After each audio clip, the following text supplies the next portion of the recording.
بالله من الشيطان الرجيم بسم الله الرحمن الرحيم ألم تر إلى الملأ من بني إسرائيل من بعد موسى إذ قالوا لنبي له ابعث لنا ملكا نقاتل في سبيل الله قال هل عسيتم إن كتب عليكم القتال ألا تقاتلوا صدق الله العظيم الحمد لله আল্লাহ পাকের দরবারে লাখো কোটি শুকর। আল্লাহ তাআলা আমাকে আপনাকে দয়া করে মায়া করে ঈমান ইকিনের কথা সুন্দর তৌফিক দান করেছেন। এই জন্য সকলে বলি আলহামদুলিল্লাহ। আল্লাহ তাআলা মানুষের হেদায়েতের জন্য টোটাল 104খানা কিতাব নাজিল করেছেন আসমান থেকে। এই জন্যে কিতাবকে বলা হয় কিতাবুল্লাহ, আর প্রত্যেকটা নবীকে বলা হয় রিজালুল্লাহ। মানুষের হেদায়েতের জন্য আল্লাহ তাআলা দুইটা জিনিস পাঠিয়েছেন, একটা হলো কিতাবুল্লাহ আর একটা হলো রিজালুল্লাহ। কিতাব মানে হলো আল্লাহ তাআলার পাঠানো কিতাব, যেটা পড়ে নবীরা শোনাইতেন, আর রিজাল হলো নবীরা কিতাবকে বোঝানোর জন্য যাদেরকে পাঠাইতেন। তা আমাদের নবীকে আল্লাহ তাআলা পাঠিয়েছেন, পাঠিয়ে এরপরে কিতাব আল্লাহ পাক দিয়েছেন কোরআন। তা আল্লাহ তাআলা সর্বমোট 104খানা কিতাব নাজিল করেছেন। এই 4খানা কিতাবের মধ্যে 4টি কিতাব হলো সবচেয়ে বড়। এর মধ্যে 10টি সহিফা, যেমন এটা মোটামুটি অনেক মোটা না, এরকম মোটা মোটা 4টি কিতাব আল্লাহ তাআলা 4 জন নবীর উপর নাজিল করেছে। আবার এটা দেখেন, এটা একটু চিকন না, আবার এটা একটু চিকন না, আর চিকন না, এরকম চিকন চিকন ছোট ছোট কিতাব আল্লাহ তাআলা 100 নাজিল করেছে।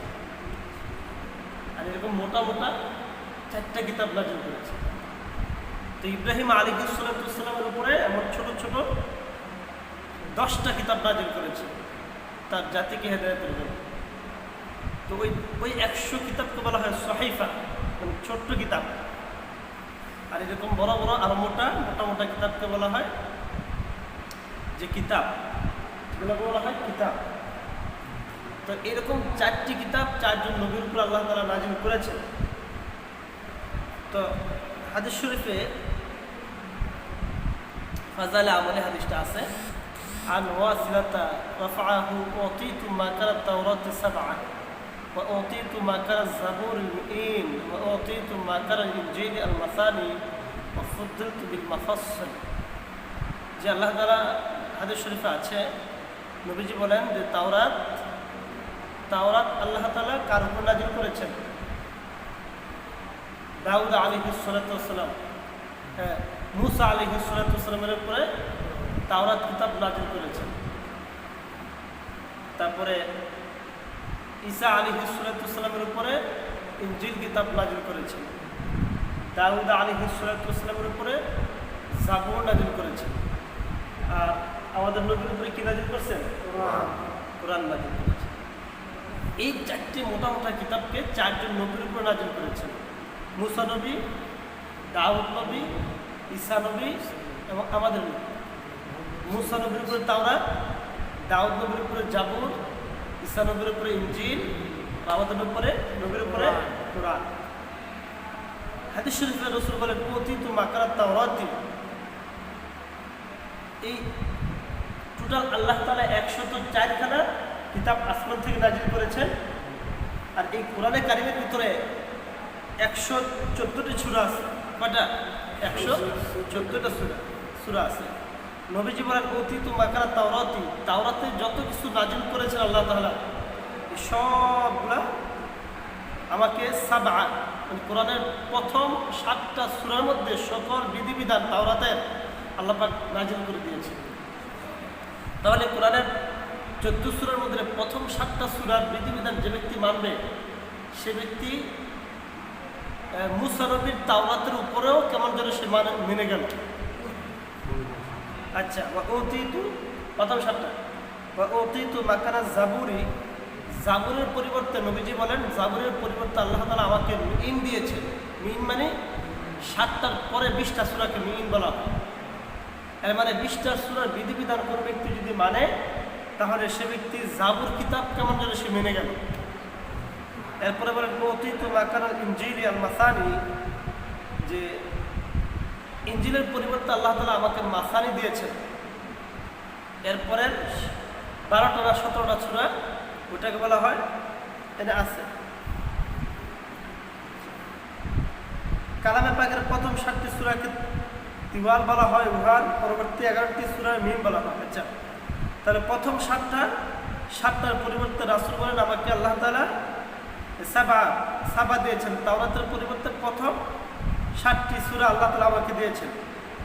আচ্ছা, এরপরে বলা হয় মিম, পরে 11টি সূরাকে মিম বলা হয়। অর্থাৎ জাবরের পরিবর্তে আল্লাহ নবী বলেন আমাকে মিম দিয়েছেন।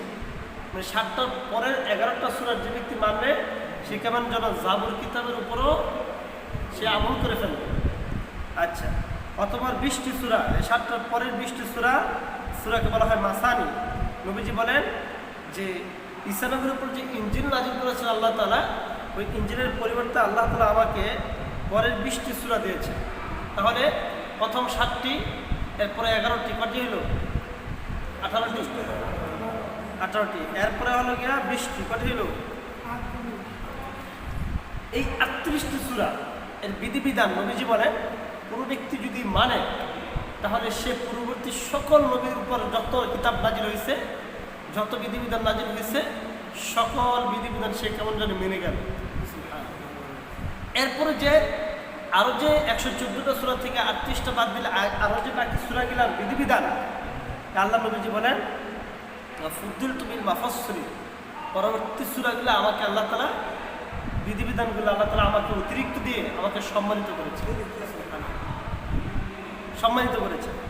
তাহলে এখানে আমার মূল যে পয়েন্টটা, সেটা হলো আল্লাহ তাআলা দাউদ আলাইহিস সালামের উপরে জাবুর কিতাব নাজিল করেছেন। এর মানে পৃথিবীতে একজন নবী আসছেন, যার নাম কি দাউদ, যার নাম কি দাউদ আলাইহিস সালাম। তো এই গেল আমি দাউদ নবীর একটা কাহিনী বলার জন্যই এই ঘটনাটা বলা।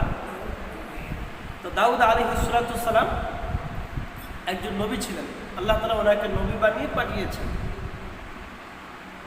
ইয়াকুব আলাইহিস সালামের 12 জন সন্তান ছিল, এর মধ্যে ইয়াহুদ একজন বড় সন্তান ছিল। ওই সন্তানেরই বংশধর হলো দাউদ আলাইহিস সালাম। দাউদ আলাইহিস সালামকে আল্লাহ তাআলা অনেক মুজিজা দিয়েছিলেন। যেমন উনি লোহার ভিতরে ধরলে লোহা নরম, কাদামাটির মতো নরম হয়ে যেত। উনি এই লোহা দিয়ে তিনি বিভিন্ন যুদ্ধের সামানপত্র এগুলো তৈরি করতেন। যেমন যুদ্ধে পোশাক তৈরি করতেন, মাথার হেলমেট তৈরি করতেন। যুদ্ধের পোশাক তিনি সর্বপ্রথম আবিষ্কার করেন। এখন পুলিশে যে পুলিশ, আর্মি, বিডিআর যারা নিজেকে প্রতিপক্ষের আঘাত থেকে রক্ষা করার জন্য বুকের ভিতরে অনেক দেখবেন লাগায়, যাতে বুকে আমার মাথায় লাগায়, এগুলো তিনি সর্বদা আবিষ্কার করেছেন। আল্লাহ পাক ওনাকে এই মুজিজা দিয়েছিলেন। উনি লোহাকে বললেন লোহা মাটি নরম হয়ে যেত। তারপরে আল্লাহ তাআলা ওনাকে এত কণ্ঠ দিয়েছিলেন, তিনি জাবুর যখন পাঠ করতেন, তো উপরদাস পাখি গেলে সকল পাখিগুলা ওনার সামনে এসে চতুর্দিকে বসে যেত। সাগরের পাড়ি গিয়ে তিনি তেলাওয়াত করলে সাগরের মাছ সব ওনার তেলাওয়াতে কাছে চলে আসত। এই জন্য দাউদ আলাইহিস সালাম হাসরের ময়দানে আল্লাহ তাআলা সর্বপ্রথম বলবে দাউদ তুমি তিলাওয়াত করো। উনি হলো বিশেষ বক্তা। এরপর আমাদের নবীকে বলবে ইয়া রাসূলুল্লাহ আপনি এখন তিলাওয়াত করুন। এরপর আল্লাহ তাআলা নিজেই নিজের কালাম তেলাওয়াত করে সারা জান্নাতবাসীদেরকে মুগ্ধ করবে। তাহলে তিনি সর্বপ্রথম হাসরের ময়দানে তিলাওয়াত শুরু করেন। দাউদ আলাইহিস সালাম এত কণ্ঠ সুন্দর ছিল। আল্লাহর নবী আদম আলাইহিস সালামের সৃষ্টি করার পরে রূহ জগতে ওনার থেকে যখন মানুষ সৃষ্টি করলেন, ওনার আল্লাহ পাক যখন পৃথিবীতে মুছে দিলেন, পৃথিবীতে যত মানুষ আসবে সকল মানুষ ওনার পেট থেকে বের হবে রূহ জগতে। এরপর উনি দেখলেন যে রূহের ভিতরে একটা খুব সুন্দর একটা আকৃতি, অনেক সুন্দর। আল্লাহকে জিজ্ঞেস করেন আল্লাহ একটা জনমন করতেছে সুন্দর, এত সুন্দর, সে কে? আল্লাহ তাআলা বললেন যে এটা তোমার একজন সন্তান, নাম কি? দাউদ আলাইহিস সালাম। আল্লাহকে জিজ্ঞেস করে, আল্লাহ আমার এই সন্তানের বয়স কত হবে? বললেন যে তোমার এই সন্তানের বয়স হবে 60 বছর। কত বছর? 60 বছর। তো তখন এই নবী আদম আলাইহিস সালাম বললেন, আল্লাহ আপনি আমার থেকে আরো 40 বছর আমার এই সন্তানকে দিয়ে আমার এই সন্তানের বয়স 100 বছর পূর্ণ করেন। তো আল্লাহ তাআলা বললেন ঠিক আছে যাও। আদম আলাইহিস সালামের 1000 বছর ছিল, 1000 বছর হায়াত দিয়ে আল্লাহ তাআলা পাঠিয়েছেন। তো আল্লাহ তাআলা জানিয়ে দিয়েছেন হায়াত, আদমের হায়াত জানিয়ে দিয়েছেন। উনার যখন 1000 বছরের আগে, 40 বছর আগে, তাহলে 960 বছর, 960 বছর বয়সে যখন উপনীত হলেন, তখন আজরাইল তার জান কবজ করতে আসছে। আজরাইল তার জান কবজ করতে আসলে আজরাইল বললেন আপনার জান কবজ করতে আসছে। তিনি বললেন যে আমি তো 1000 বছর বাঁচবো, আমার তো আরো 40 বছর বাকি আছে।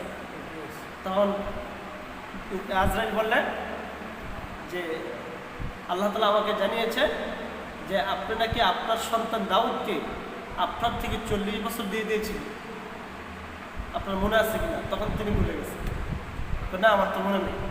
ওই আদম যে ভুলে গেছে এই জন্য আমরা ভুলে যাই। হাদিস শরীফে আছে নাসাইতে, আদম যেহেতু ভুলে গেছেন এই জন্য আদম সন্তানও কি ভুলে যায়। আদম যদি সেদিন না বলতেন তাহলে আদম সন্তান আজকে আর কখনো ভুলত না। তো এই দাউদ আলাইহিস সালামের বয়স 100 বছর পূর্ণ ছিল। ওই যে আল্লাহ তাআলা 40 বছর ওনাকে দিয়েছেন, 100 বছর দাউদ আলাইহিস সালামের 100 বছর হায়াত ছিল। এই দাউদ নবী ওনার এই যে এখানে সূরা বাকারার যে একটা ঘটনা, এটা বলা আগে একটু পিছনে দিই। মুসা আলাইহিস সালাম যখন ফেরাউনের কবল থেকে মুক্তি পেল, সাগর পেরি দিয়ে তিহ নামক একটা ময়দানে অবস্থান করল। ওই তিহ নামক ময়দানে বনী ইসরায়েলের সকল মানুষ অবস্থান করতে লাগলো, থাকতে লাগলো। এখন তারা মুক্ত, তাদের কোনো শত্রু নাই। তো তারা এই ময়দানের ভিতরেই খাওয়া দাওয়া করে, তাদের সুবিধার্থে আল্লাহ তাআলা আসমান থেকে জান্নাতি খাবার পাঠান। এটাকে বলা হয় মান্না সালওয়া, কোরআনের মধ্যে আছে। মান্না সালওয়া মানে এক জাতীয় হালুয়া জাতীয় খাবার আল্লাহ তাআলা আসমান থেকে তাদেরকে পাঠায়। অনেকদিন খাইতে এক পর্যায়ে তারা মুসা নবীকে বললেন এই খাবার আমাদের আর পছন্দ লাগে, ভালো লাগে না, আমরা জমিনে চাষ করবো, আদা সিহা বা সবিহা। তারা বলতেছে যে আমরা ক্ষেত খাবার করবো, আদা লাগাবো, রসুন লাগাবো, এটি দেখাবো। তো মুসা নবী তখন বললেন যে তোমরা এত নিকৃষ্ট হয়ে গেলে, তোমরা উত্তম জিনিস রেখে অধমটাকে তোমরা বেছে নিলে, ভালো জিনিসটা ছেড়ে দিয়ে তোমরা খারাপ জিনিসটাকে তোমরা বেছে নিলে, যাও তো তোমরা করো। তখন থেকে শুরু হলো এই খাবার চাষাবাদ শুরু হয়ে গেল। না হয় তারা যদি আবেদন না করতো, আজও আল্লাহ তাআলা আল্লাহ বান্দাদেরকে জান্নাতের খাবার খাওয়াতেন। তো এই যখন এই তিহ নামক স্থানে তারা বসবাস শুরু করে দিল, তো তারা স্বাচ্ছন্দ্যে, যখন তারা আনন্দে, মানুষ আনন্দ থাকলে আল্লাহকে ভুলে যায়। মানুষ যখন টাকা পয়সা থাকে তখন কি মানুষ আরাম খায়, ঘুমায়, আনন্দ ফুর্তি করে। টাকা বেশি হলে মানুষ আল্লাহকে ভুলে যায়। এই জন্য নবীজি সাহাবায়ে কেরামদেরকে বলেছিলেন, সাহাবায়ে কেরাম আমি আমার উম্মতের ব্যাপারে সম্পদকে বেশি ভয় করি, নারীকে না এত ভয় করি না, গাড়িকে এত ভয় করি না, বাড়িকে এত ভয় করি না। আমার উম্মত যখনই সম্পদশালী হবে ওই উম্মতদেরকে নিয়ে আমি ভয় করি। তাহলে উম্মত যখন সম্পদশালী হয়ে যায় তখন সে কি আল্লাহকে ভুলে যায়। তো ঠিক তারাই বনী ইসরাইল আল্লাহকে ভুলে গেল। আল্লাহ তাআলা তাদের উপরে এক জালুত বাদশাহ তাদের উপরে নিযুক্ত হলো। তাদের উপর জুলুম নির্যাতন শুরু করে দিল। তাদেরকে দেশ থেকে তাড়িয়ে দিল, সেখান থেকে তাড়িয়ে দিল। তাদের কিছু মানুষকে গোলাম বান্দি বানিয়ে রাখলো। তাদেরকে তাড়িয়ে দিল কোথায়? ওদেরকে ওদের শাম দেশে এরা চলে গেল।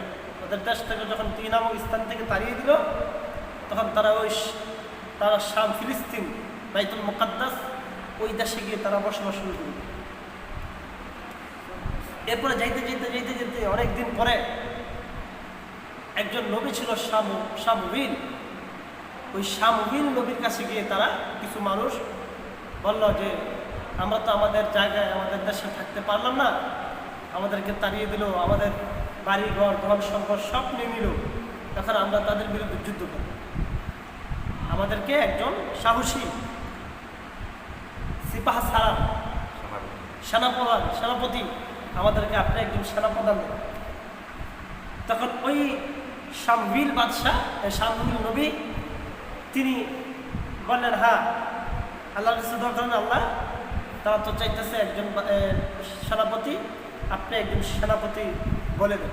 তখন আল্লাহ তাআলা একজন সেনাপতির নাম নিযুক্ত বলে দিলেন আলাম তারা ইলাল মালাঈ মিন বানি ইসরাঈল মিন বাদি মূসা।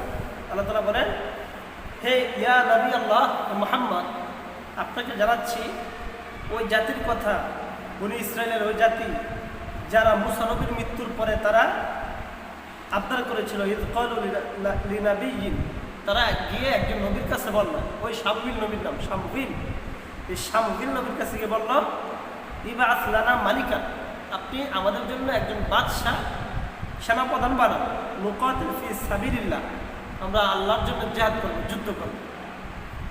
ওই যে আমালেকা, যে বাদশাটা তাদেরকে বাড়িঘর থেকে তাড়িয়ে দিয়েছে, ওই তাদের বংশ বলা হয় আমালিকা বংশ, আমালিকা। তো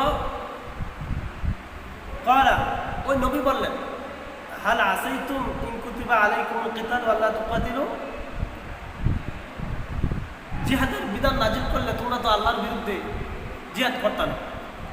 কালু, তারা বলল, ওমা লানা আল্লা নুকাতিলা ফি সাবিলিল্লাহ, কি করা যে কোনো কথা আমরা আল্লাহর রাস্তায় জিহাদ করবো না।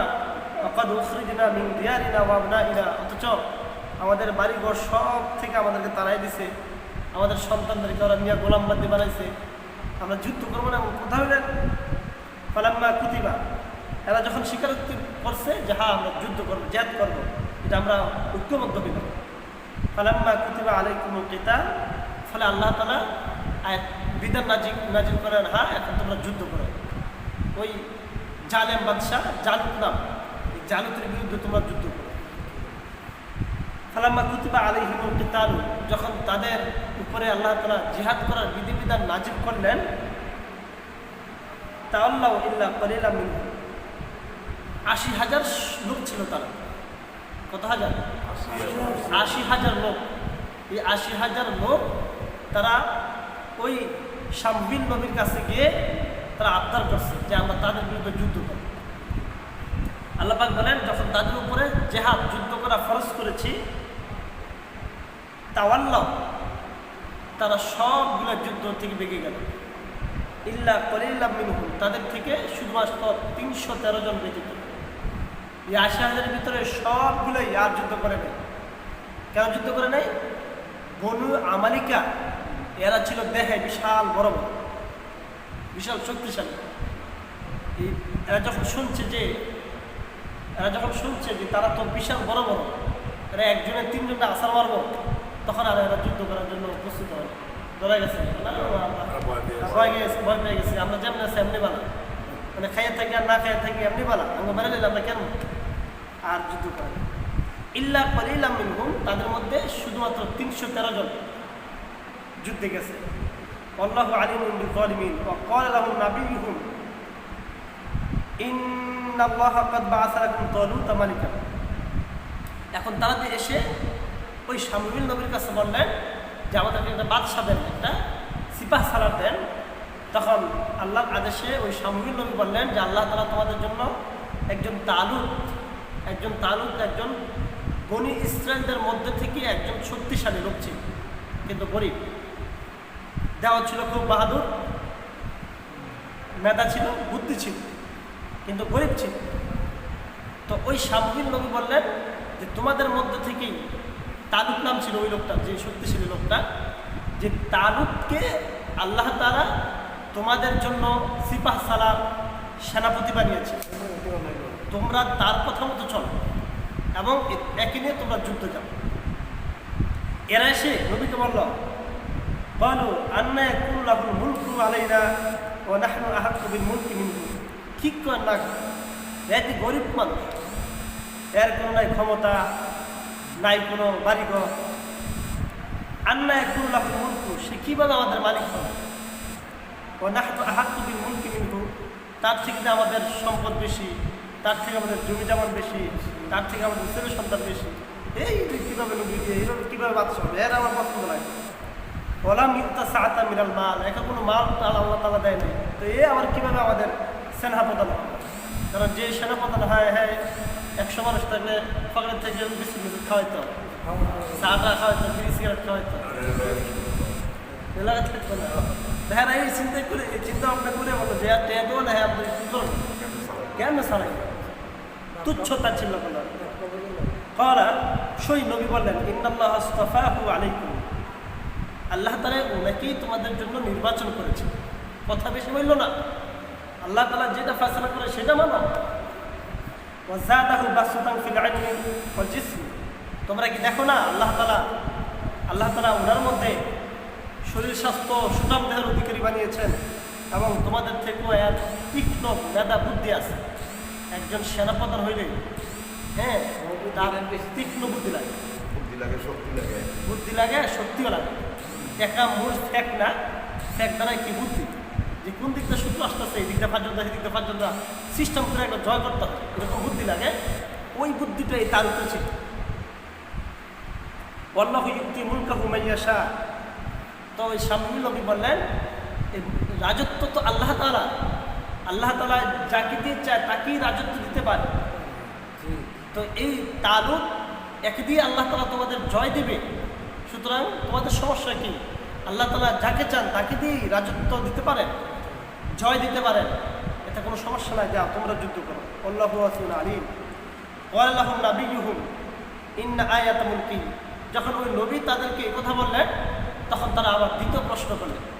প্রথম প্রশ্ন ছিল তুচ্ছতা ছিল না, আমাদের আবার কীভাবে সিপাহ সালার হবে, সেনাপ্রধান হবে। যখন ওই নবী বললেন যে এর মধ্যে তো শক্তিও আছে, এলেমও আছে, জ্ঞান বুদ্ধি আছে, তখন দ্বিতীয় তারা প্রশ্ন করলো। দ্বিতীয় প্রশ্ন হলো ওয়ালা লাহুম নাবিয়্যুহুম ইন্না আয়াতা মুলকি ইয়াকুন তাবুতু ফি সাকিনাতিহি, তখন তারা প্রশ্ন করলো যে তাহলে সে যে আমাদের নেতা হবে, তো নেতার যে শক্তি আছে, এলেম আছে, তাহলে এটা আমাদেরকে একটু দেখান, প্রমাণ দেখান তার কি শক্তি আছে, কি বুদ্ধি আছে। তো আল্লাহ তাআলা একটা বাক্স, এটাকে বলা হয় তাবুত। তাবুত মানে একটা বাক্স। ওই তাবুত মানে বাক্সের ভিতরে মুসা নবী একটা লাঠি দিয়েছিলেন আল্লাহ তাআলা। মুসা নবীর ভাই হারুনকে পোশাক দিয়েছিলেন। বনী ইসরাঈল যতবার যুদ্ধ করেছে ওই বাক্সের ভিতরে লাঠিটা থাকলে যখন তাদের সামনে রাখে তখন বিপক্ষ দল তারা হেরে যায়। কিন্তু ওই যে তাদের উপরে যে আমালেকের বাদশা, এটা হলো জালুত, নাম হলো জালুত। এই জালুত বাদশা তাদেরকে যে বাড়ি থেকে তাড়াই দিছে, তখন তারা ওই বাক্সটা আগে নিয়ে নিছে তাদের থেকে, কৌশলে বাক্সটা আগে লইয়া আওয়ার পরে তাদের সাথে যুদ্ধ করছে। তারা পারে নাই, তারা হেরে দেশ ছেড়ে চলে গেছে, বুঝছেন? তাহলে এখন ওই বাক্সটা কার কাছে? ওই যে আমালেকের বাদশা, জালেম বাদশা, এর কাছে। এখন এটাকে বলা হয় তাবুত। বাক্সটা মানে তাবুত মানে বাক্স। এখন এই যে তাদের বনী ইসরাঈলের যে বাদশা, এর নাম হলো তালুত, এই বলতেছে যে তালুত যে আমাদের বাদশা হবে, তো তার শক্তি আছে, তার প্রমাণ দেখা। এই তালুত করছে কি, আল্লাহ তাআলার কাছে দোয়া করছে। দোয়া করার পরে ওই যে তাদের যে বাক্সটা, এই বাক্সটা আল্লাহ তাআলা বাক্সটা এখন যেখানেই রাখেন, ওই তাদের কাছে, কাফেরদের কাছে যেখানেই থাকে, তাদের এখানেই মহামারী, ডায়রিয়া, পাতলা করে শুরু হয়ে যায়। এমন তারা 5টা এলাকায় দিছে যে আমাদের এই নজরে বাক্স রাখলে সব মানুষ অসুস্থ হয়ে যায়, দেফারা যেখানে দিয়ে কেন থাকুক। মানে আমরা তো সব এক জাত পাই না, মুসলমান না। ওই তারাও গ্রামে না কাফের ছিল, তারা ভাবলেন যে নজর দিলে ভালো না, তখন যেখানে বাক্সটা রাখ, হ্যাঁ নিলে হ্যাঁ ডায়রিয়া শুরু হয়ে যায়, বিমার শুরু হয়ে যায়। গোফারা যেখান থেকে রাখা যেত না চালিমাঙ্গারা, এমন করতে করতে 5টা গ্রামে রাখছে। যে গ্রামে নাই সেই গ্রামে দেখে মহামারী সৃষ্টি হয়ে বাদশাহ ওই জালুদ বাদশাহ চিন্তা করলো যে বাক্স রাখা যেত না, বাক্সের ভিতরে মুসিবত আছে, বাক্স যেখান থেকে আনছে এই জায়গায় এলাকায় ছড়াই দেয়, ছেড়ে দেয়। তারপরে 2টা ওটের উপরে বাক্সটা রাইখা ওরা ছেড়ে দিছে, যেদিকে মধ্যে সেদিকে যা ওড়ে লয়ে যেতেছে। আল্লাহ তাআলা 2জন ফেরেশতা পাঠাইছে, ফেরেশতা এসে ওটকে হাঁকাইতে এই তালুতের বাড়িতে এই বাক্সটা নিয়ে আসছে।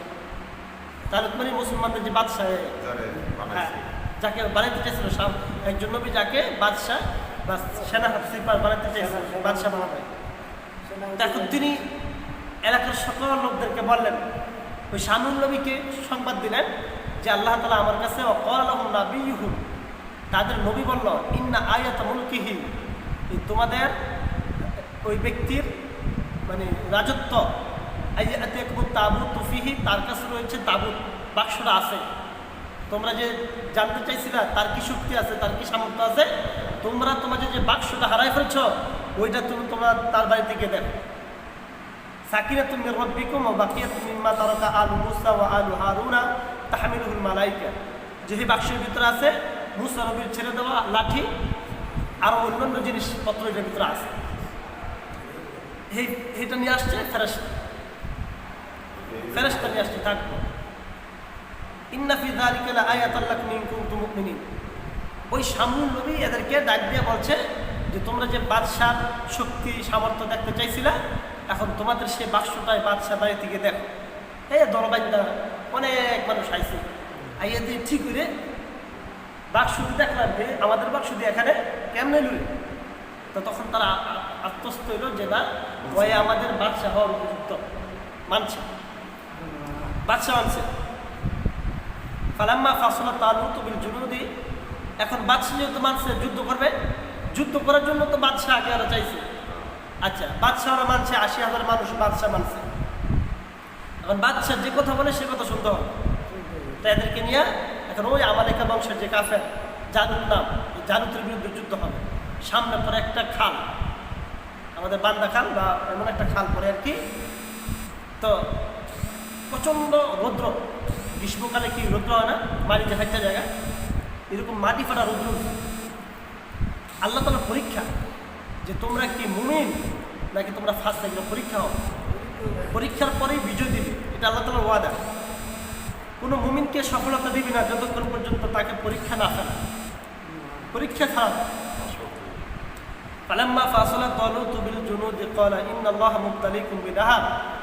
তালুত যখন তার সৈন্যবাহিনী নিয়ে এলাকা ছাড়লো, তখন ওই বাদশাহ তালুত ঘোষণা করলো, আল্লাহ তাআলা তোমাদের সামনে একটা খাল আছে, এই খালের পানি কেউই পান করবে না, এটা আল্লাহ তাআলা পরীক্ষা, স্পষ্ট করে বলে দিছে। আর তাদেরও এমন তৃষ্ণা লাগছে, না পারে খালের পানি সব খায় ফেলে। তিনি বলছেন, ফামান শারিবা মিনহু ফালাইসা মিন্নি, যে এই আমাদের যে সামনে খাল আছে, খালের পানি পান করবে, সে আর মুসলমান থাকবে না, আমাদের দলভুক্ত থাকবে না, সে আমাদের থেকে বিচ্ছিন্ন হয়ে যাবে। অমাল্লাম ইয়াতআমহু ফাইন্নাহু মিন্নি, যে পানি পান করবে না সে আমাদের ভাই, আমাদের মুসলমান হয়ে থাকবে। ইল্লা মানে তারাফা গুরফাতান বিয়াদিহি, তবে হ্যাঁ, তোমরা এই 2 হাত দিয়ে পানি পান করতে পারবো, বেশি না। 2 হাতে একবার পানি পান করতে পারবা, বেশি পান করতে পারবা না। এতটুকু তোমাদের জন্য সুযোগ আছে, এতটুকু আল্লাহ তাআলা সুযোগ দিয়েছে। এখন যারা এতটুকু পানি পান করছে তাদের তৃষ্ণা পরিপূর্ণই আল্লাহ তাআলা মিটাই দিয়েছে। কিন্তু যারা এরপরেও পানি পান করছে, ওদের তৃষ্ণা আর মিটে নাই, ওরা কিন্তু যাইতে বলে আর যায় না। তাহলে এই 313 জনের ভিতরে অনেকে পান করছে, অল্প পান করছে, এই জন্য এই 313 জন ওরা যুদ্ধ করছে। আর বাকি সব মানুষ এই খালের পর থেকে ফিরে গেছে, খাল আর ব্যর্থ করতে নেই, ওরা ফিরে চলে গেছে, ওদের ভিতরে ভয় সৃষ্টি হয়ে গেছে। আচ্ছা, ফাশারিবু মিনহু, পানি পান করছে লাডে ইল্লা কলিলা মিনহু, এই অল্প কজন মানুষ, 80,000-এর ভিতরে অল্প না, 313 জন, এই অল্প কজন আর পানি পান করে না, বাকি সবগুলা পানি পান করে ফেল হয়ে গেছে। ফালাম্মা জাওয়াযাহু ওয়া ওয়াল্লাযী আমানু মাআহু যখন এখন শত্রুর দিকে যাচ্ছিল, ওই তালুত বাদশাহ এবং তার সাথে কিছু সংখ্যক মুসলমান ক্বালু লা তাকাতা লানা আল-ইয়াওমা বিজালুতা ওয়া জুনুদিহি, এখন তারা গিয়ে 313 জন গিয়ে দেখে যে ওই বনু আমারাকে এক একটা এমন বড় বড় লাশ, উষা উষা। ওরা তো ভয় পেয়ে গেছে, ওরা ভয় পেয়ে বলতে লাগলো লা তাকাতা লানা আল-ইয়াওম, আজকে আমাদের রক্ষা নাই, আমরা শেষ। ওরা ভয় পেয়ে গেছে। বনি ইসরাইল সবচেয়ে জাতির ভিতরে সবচেয়ে খারাপ জাতি বনি ইসরাইল, পৃথিবীর শুরু লগ্ন থেকে। এই ইসরায়েল আসলে ইসরায়েল এই সারা পৃথিবীর সমস্ত মানুষকে, এই শুধুমাত্র এই ইসরায়েলরাই মানুষকে পেরেশানির ভিতরে যত ধরনের শত্রুতা সব করতেছে ইসরায়েল। এই ইসরায়েল বনি ইসরায়েল, এই ইসরায়েল পেলে বনি ইসরায়েলের পেশা ইসরায়েলের পরিণত হয়েছে। قال الذين يظنون انهم ملاقو الله كم من فئة, তখন ওই বাদশা তাদেরকে সান্ত্বনা দিচ্ছেন, বিজয় হওয়ার জন্য আল্লাহর কাছে কম আর বেশি ফ্যাক্ট না, যে বেশি হলে বিজয় হবে কম হলে বিজয় হবে, এটা আল্লাহ তাআলার কাছে দেখার বিষয় নয়। আল্লাহর কাছে দেখার বিষয় হলো তোমাদের মুত্তাকি তাকওয়া, তোমাদের ঈমান। তোমাদের ঈমানটা যদি খাঁটি হয়, আল্লাহ তাআলা ফেরেশতা দিয়ে তোমাদেরকে সাহায্য করে। যেমন আমাদের নবীজি 313 জন সাহাবী নিয়ে কাফেরদের বিরুদ্ধে যুদ্ধ করেছিল, 1000 জয় হয়েছে মুসলমানদের বদর যুদ্ধে। তো ওই নবী তাদেরকে সান্ত্বনা দিচ্ছে যে তোমরা যে ভাবতেছো যে তাদের সামনে আমরা কিছুই না। কাম মিন ফিয়াতিন কলিলাতিন গলাবাত ফিয়াতান কাসীরাতান বিইذنিল্লাহ, নবী বলছে, ওই বাদশা বলছে, যাও অনেক সময় অল্প মানুষই বহু সংখ্যক মানুষের উপরে জয়লাভ করে, এটা আল্লাহর অনুমতিতে, আল্লাহর ইচ্ছায়। তোমরা এত ঘাবড়াও কেন? ওয়াল্লাহু মা'আস সাবিরিন, তোমরা ধৈর্য ধরো, আল্লাহ তাআলা ধৈর্যশীল ব্যক্তিদের সাথে থাকেন। আচ্ছা, ওয়ালাম্মা বারাজু লিজালুত ওয়া জুনুদিহি ক্বালু রব্বানা আফরিগ আলাইনা সাবরা ওয়া সাব্বিত আকদামানা ওয়ানসুরনা আলাল কওমিল কাফিরিন। যখন তারা কাফিরদের সামনে গেল, আল্লাহর কাছে দোয়া করলেন, আল্লাহ তাআলা তাদের দোয়া কবুল করলেন। এখন বাদশাহ ওই তালুত মানে মুসলমানদের বাদশাহ, আর বাদশাহ তালুত মানে কাফিরদের বাদশাহ। এই বাদশাহ তালুত এর বিশেষ সাগরিদ ছিল দাউদ আলাইহিস সালামের পিতা। তো দাউদ আলাইহিস সালামের পিতা, ওনার 6 জন সন্তান ছিল, এর মধ্যে সবচেয়ে ছোট সন্তান ছিল দাউদ আলাইহিস সালাম। এখন ওই বাদশাহ এলান করলো যে হে বিশেষ সাগরেদ, তোমার যে সন্তানরা ওসা লম্বা লম্বা, তোমাদের সন্তানেরা ওই বাদশাহ জালেমকে কেউ যদি মারতে পারে, তাহলে আমি আমার মেয়েকে তোমার যে সন্তান মারবে ওই সন্তানের কাছে বিবাহ দিব। এই এলান শোনার পরে দাউদ আলাইহিস সালাম 3টা পাথর নিল। ওই পাথর থেকে আওয়াজ আসলো যে হে দাউদ, আপনি এই পাথর থেকে আওয়াজ আসছে যে আমাদেরকে আপনি নিয়ে নেন, আপনার কোনো এক সময় কাজে আসবে। তখন এই 3টা পাথর দাউদ আলাইহিস সাথে নিলেন। এখন ওই যে কাফেরের সামনে গেলেন আর এই 3টা পাথর নিক্ষেপ করলেন। 3টা পাথর নিক্ষেপ করলেন, ওই বাদশাহ জালুতের কাফের বাদশার শরীরে লাগার সাথে সাথে যে মারা গেল। বাদশাহ যখন মারা যায় তখন আর প্রজারা তারা ছত্রভঙ্গ হয়ে যায়। যেমন শেখ হাসিনা যাওয়ার পরে গেল না, ঠিক এমনই বাদশাহ প্রধান যদি মনে করেন যে দুর্বল হয়ে যায়, আমাদের নরচর জগা দেখেন না, যে প্রধানটা যদি মনে করেন ধরে বাড়া যায় আর বাকিগুলো কি ছত্রভঙ্গ হয়ে যায়, যার যান বাঁচা শুরু হয়ে যায়। বাদশাহ যখন ওর থেকে 3 পাথর খাইয়া ওর থেকে ঠপস দিয়ে পড়লেন, তখন বাকি যত মানুষ আছে, লক্ষ লক্ষ মানুষ ছিল কাফেরদের, ওই সবগুলো দৌড় সব পলাইছে। তখন এই দাউদ আলাইহিস সালামের পাথরে যেহেতু মারা গেছে, এই বাদশাহ তালুত তার মেয়েকে দাউদ আলাইহিস সালামের কাছে বিবাহ দিলেন। দাউদ আলাইহিস সালামের কাছে বিবাহ দিলেন। হ্যাঁ, ওয়ালাম্মা বারাজু ফাহাজামুহুম বিইذنিল্লাহি ওয়া কাতালা দাউদ জালুতা, যে আল্লাহ পাক বলছেন দাউদ জালুতকে হত্যা করলো, ওয়া আতাহুল্লাহুল মুলকা ওয়াল হিকমাতা, আল্লাহ তাআলা দাউদকে রাজত্ব দিয়েছেন, ওয়াল হিকমাতা জ্ঞান দিয়েছেন, ওয়া আল্লামাহু মিম্মা ইয়াশা, আল্লাহ তাআলা অনেক কিছু ওনাকে শিক্ষা দিয়েছেন। ওয়ালাউলা দাফুল্লাহিন নাস বা'দাহুম বিবা'দিন লাফাসাদাতিল আরদু ওয়ালাকিন্নাল্লাহু যু ফাদলিন আলামিন।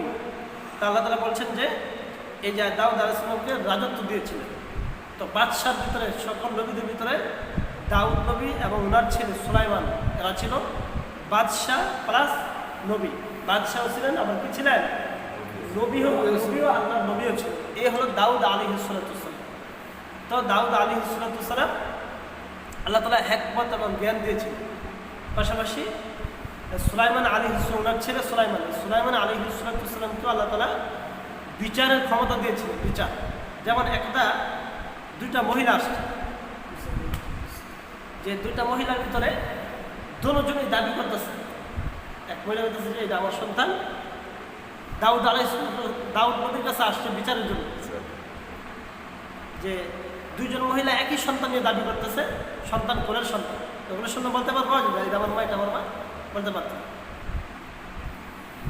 তো আইসে এখন দাউদ নবী বলতেছে যে এই তোমরা একই সন্তান নিয়ে দুজনে ই করতেছ, মানে একই সন্তান নিয়ে দুজনে পারাপারি করতেছ। তো তিনি বিচার করলেন যে যাও, তুমি 1 মাস পারবা, তুমি 1 মাস পারবা সন্তানকে, এটা বিচার করে দেবে। তুমি 1 বছর পারবা, তুমি 1 বছর পারবা। এখন কি করবো? নাহলে কি সন্তান কি করবো? তোমাদের কেউ প্রমাণ নাই, দলিল প্রমাণ নাই। যেটা যে তোমার সন্তান তুমিও প্রমাণ দিতে পারতেছো না, এটা যে তোমার সন্তান তুমিও প্রমাণ দিতে পারতেছো না। তুমি 1 বছর, তুমি 1 বছর দুধ পান করে পালবা, বড় হইলে এই সন্তান দুজনকে পালবা। একটু পরে উনার ছেলে সুলাইমান নবী আসছে, এসে বললেন বাবা কি বিচার করলেন? তো বিচার করছি, এভাবে বিচার করছেন কি না? এইভাবে বিচার, আমি একটা বিচার করি শোনেন বড়। এই দুই মহিলা না আসেন, আসছে। একজনকে খবর দিলেন যে তুমি একটা তরবারি নিয়ে আসো, তরবারি নিয়ে আসো। দুই মহিলাকে বলতেছে যে তুমিও দাবি করতেছ তোমার, তুমিও দাবি করতেছ তোমার, মানে মাঝখানটা মাপ দিয়ে মাঝখানটা কাটতে দিই, তুমি অর্ধেক লয়ে যাবে, তুমি অর্ধেক লয়ে যাবে। এখন যে মা, সে গিয়া নবী ভাই, নবী না আমার সন্তান লাগবে না, আমার সন্তান লাগবে না, আমার সন্তানকে মারেন না, এই সন্তান বেঁচে থাকুক ওই মহিলাকে দিয়ে। আর অপর মহিলা সে দাঁড়াই আছে, তাহলে কি বোঝা গেল এই সন্তানটা কার? যে গিয়ে পায়ে দাস সন্তান করে নিয়ে ওই মহিলাকে তুলে দিলেন। এই সন্তান আপনার, ওই মহিলাকে শাস্তি প্রদান করে। তুমি কেন এই মিথ্যা কথা বলো? পরবর্তী অস্বীকার করছে যে আমি মিথ্যা বলছি না, আমার সন্তান। এইরকম সূক্ষ্ম বিচার করতে পারে সুলাইমান নবী এবং দাউদ আলাইহিস সালাম বাপ করতে সুন্দর বিচার করতে পারে। এই জন্য আল্লাহ তাআলা কোরআনের মধ্যে বলছেন যে ফাহকুম বাইনান নাস, হে দাউদ আমি তোমাকে দুনিয়ার খলিফা বানিয়েছি, তুমি মানুষের ভিতরে সুন্দরভাবে বিচার করবে। আর বহুত অনেক কাহিনী আছে, সুন্দরভাবে বিচার করতে পারতেন, বাপ করতে সুন্দর বিচার করতে পারতেন। ফাহকুম বাইনান নাস, মানুষের মধ্যে বিচার করো, ইনসাফের সাথে তোমরা মানুষের সাথে বিচার করো। আল্লাহ তাআলা আয়াত কোরআন শরীফে বলছেন। তাহলে ইনসাফের সাথে বিচার করা এটা আল্লাহ তাআলার সিফাত। আল্লাহ কোনো মানুষের প্রতি জুলুম করে না। তো যাই হোক, যে কথাগুলো বললাম আল্লাহ তাআলা